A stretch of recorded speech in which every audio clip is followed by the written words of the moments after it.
Alright, welcome everyone to the last installment of our protein series entitled Protein Preparation Methods. So, we're going to start off with dairy proteins since we said those were the best.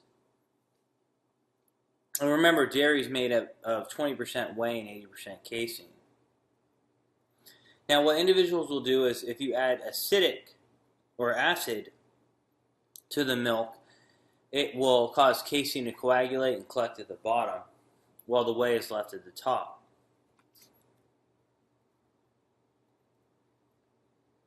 Whey is then filtered to remove the fat and lactose, and the greater the filtration, the greater the protein content. So whey protein concentrates, usually 70-85% protein, and isolates 90-98%.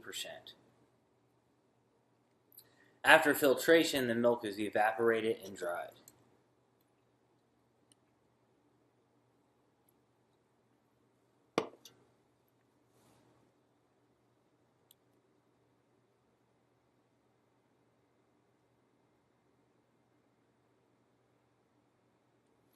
So one of the cheapest and most used filtration methods is ion exchange.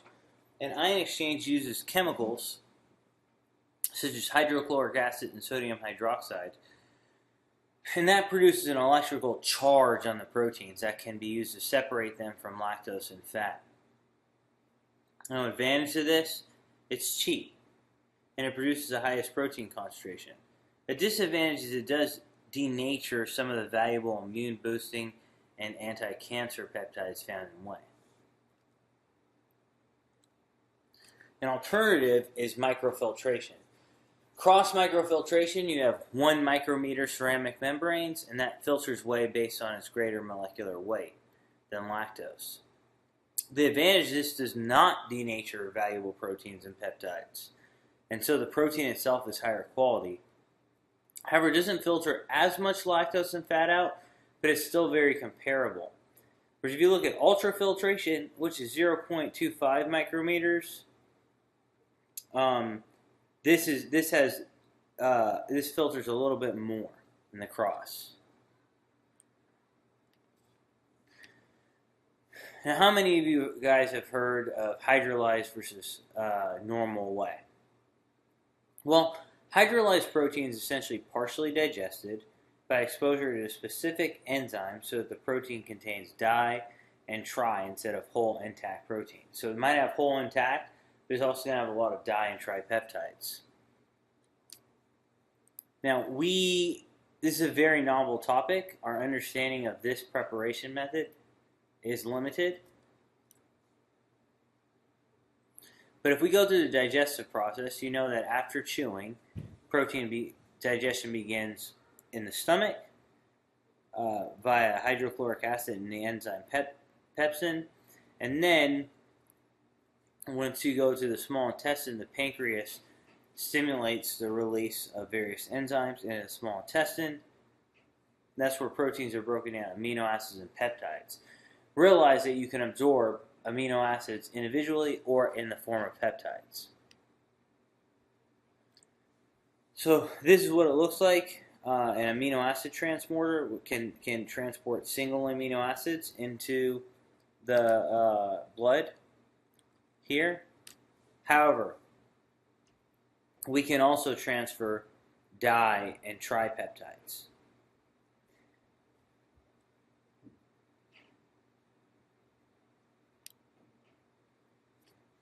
This is another example of that. We can absorb di and tripeptides and individual amino acids.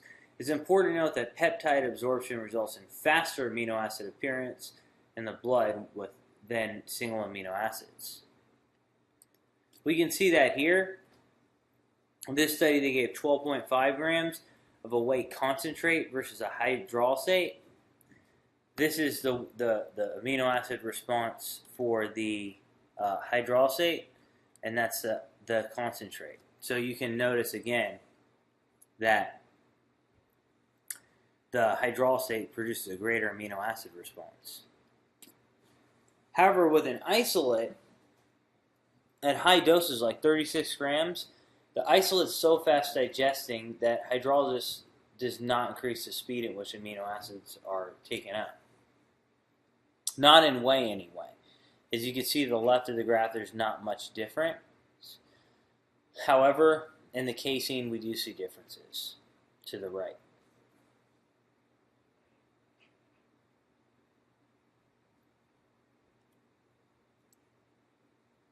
Intriguingly enough, whey hydrolysate versus normal whey seems to augment the glucose response or the glycogen response. So if you look at this graph, you look at skeletal muscle glycogen immediately after exercise. Then to the right of that, if you give glucose. To the right of that, glucose plus whey hydrolysates. To the right of that, glucose plus whey protein. Notice that the greatest response is in the glucose plus whey protein hydrolysates. But why is this the case? Well, if you look at plasma insulin levels, it turns out that hydrolyzed protein seems to trigger the insulin response to a greater extent than non-hydrolyzed. And insulin drives glucose into the muscle as well as increases the rate that it's synthesized.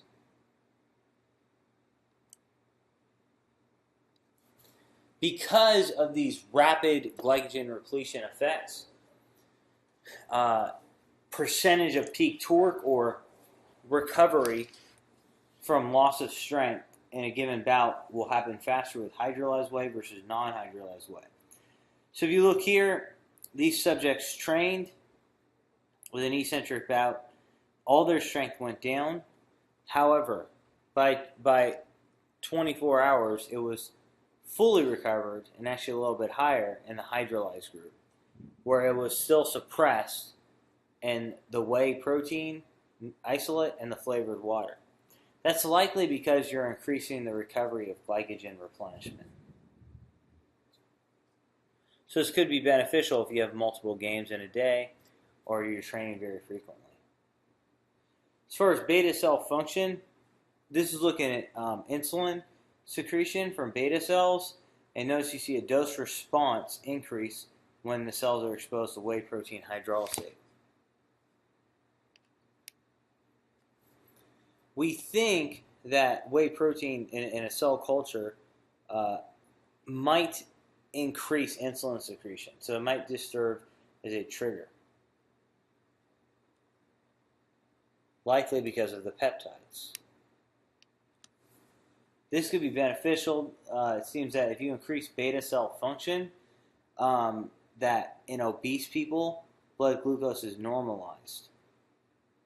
So they took an obese mouse compared to a normal mouse, and they found that blood glucose was normalized after 8 weeks of high whey protein hydrolysate.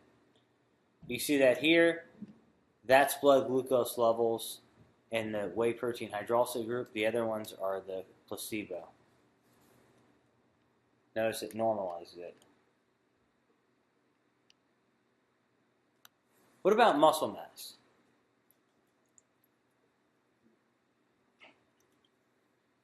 A friend of mine, Chris Lockwood, looked at this question directly. And basically he found that if you look, he had a placebo, whey protein hydrolysate, 2 concentrates, all of them gained the same amount of lean mass. It's likely that, though hydrolysate raised amino acid levels more, that intact whey raised them enough to maximize protein synthesis. So you get no further augmentation. This is supported here by Robertson, Lockwood, and Booth. If you look at graph A, phosphorylation of P70S6K and phosphorylation of 4-ABP1 on B, both of those regulators of protein synthesis.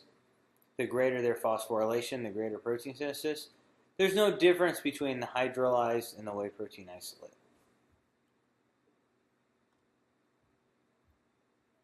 No difference in strength gains between placebo, hydrolyzed concentrate. However, this was intriguing. There was a decrease in fat mass. So the whey protein hydrolysate group lost more fat than all other groups. Why? Well, if you feed rats, in this case, hydrolyzed versus whey concentrate, okay, what you can notice is that the white is the hydrolyzed and the dark gray is the concentrate. Notice that glycerol levels are higher in the hydrolyzed.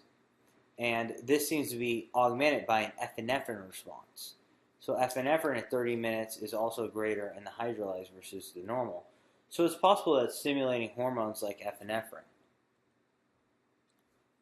There's also gut peptides, like glucose-dependent insulinotropic polypeptide and glucagon-like peptide 1.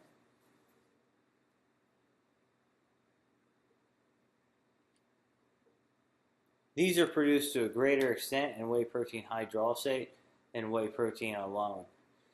And to put in perspective why it's important, these gut peptides, again, glucose-dependent insulinotropic polypeptide and glucagon-like peptide, have been shown to decrease fat mass.